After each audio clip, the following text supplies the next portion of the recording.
A little bit down and to the right, you will see the next stop. This is Anita Street. It was built in the same period, but the development's more low-rise. These are terraces and they each contained 1 and 2 room flats.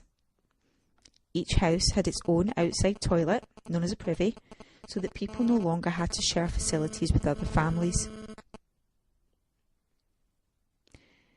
This was the start of a new era in housing quality and was proudly named Sanitary Street, but by the 1960s, residents were rather embarrassed by the name and so some letters were removed, so today we know it as Anita Street.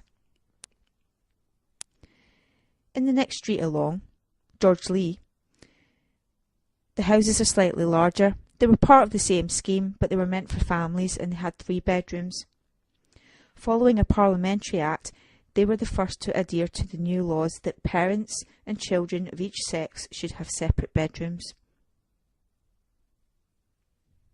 Together, these various housing developments in the streets of Ancoats represented a new and pioneering phase in urban planning.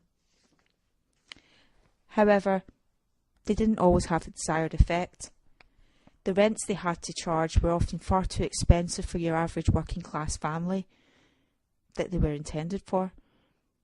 And so, when the slums were demolished, many of these families were forced to move to squalid conditions elsewhere, and life continued just as before.